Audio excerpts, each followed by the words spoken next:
So allow me to say some very brief words, if I can, that captures the beauty of the music of the Rubens.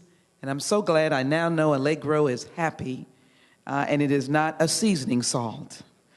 But they were stupendous, and I enjoyed them immensely. Thank you for all the faith leaders that are in the world. How important it is to have this combination of faith leaders. How important it is to be able to discern the difference between religion and faith and conflicts, and those who use religion for conflict. When Martin King received his Nobel Peace Prize, he said, "Nonviolence is the answer to the crucial political and moral questions of our time.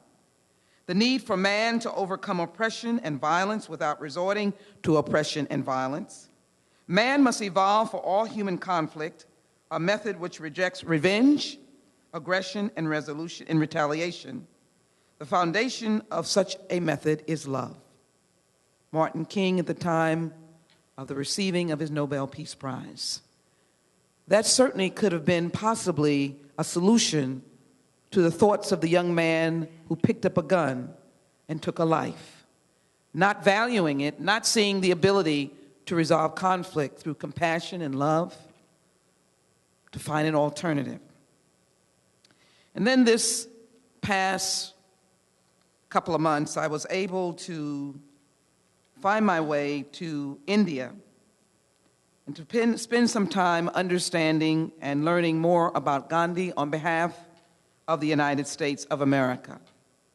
And there was a man who captured the essence of nonviolence, leaving the materialism of life and walking for peace. And then, of course, the inspiration of the Gulen Foundation, who understood that communicating the Word of God, living for others, the spirit of devotion, sacrifice, fidelity, and loyalty was clearly the right path to take. So if we allow ourselves to embody maybe the service of Mother Teresa and the words of these three distinct and distinguished human beings, it captures the evening tonight. The joy of music, the wonderment of middle and high school students with a lust for life, and the ability to articulate it through art, that peace is the answer. It is not a dated phrase of the 1960s. It should be our current roadmap for life. I would ask this institute to consider joining me on a path, a journey. For as I said in that funeral, I asked the question why, but then I came around to the question why not? Why can't our children live in peace? Why not? And I would simply ask the organizations that are here, as I formulated in my mind, not one more committee, for that frightens people, but an opportunity for the genius that is in this room, the faith entities, the IID, to be able to join me in a round table in a discussion against violence amongst our young people. There couldn't be a better team of people than those in this room.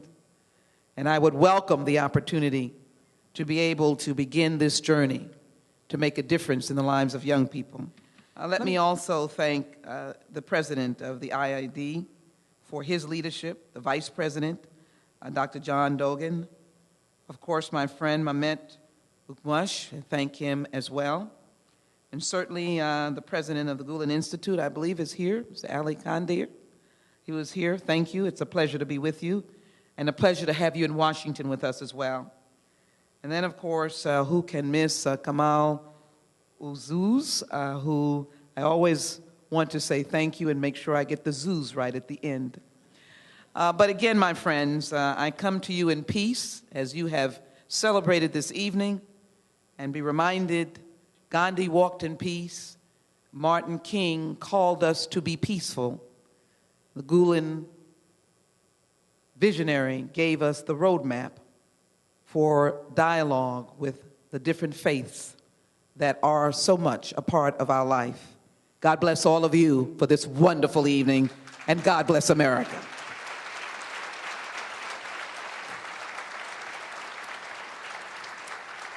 Have the president come up, please. for your archives and for this wonderful evening. And if there are others that you wish to have join you, please. And I think are there any other elected officials in the room? No, then it's 2 state representatives, would you please?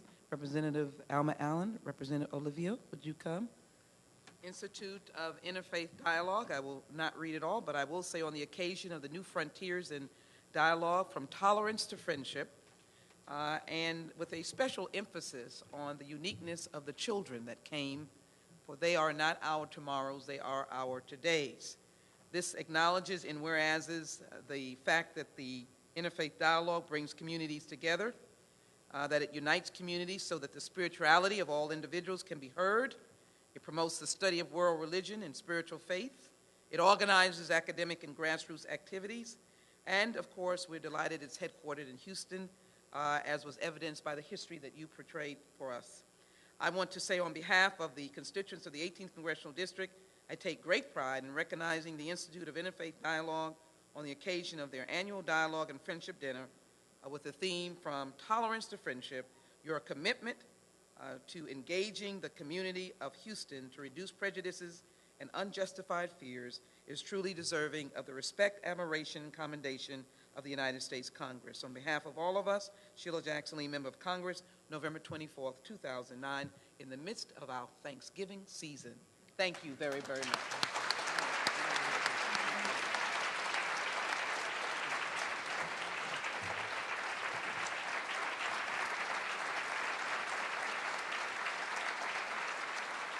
Thank you, Congresswoman, for that awesome challenge that I think we've all received. Very touching remarks tonight. What a wonderful evening we've enjoyed tonight. Don't you agree? And I think that you'll also agree that we had a very gracious and engaging MC this evening. I'm sure that if we had asked her to sing, she would have sung beautifully. But Belinda, please, if you could come up here and let us give a note of thanks to you for your gracious well, that is officially the end. Thank you all for joining us, and we'll see you again next year. Thank you very much.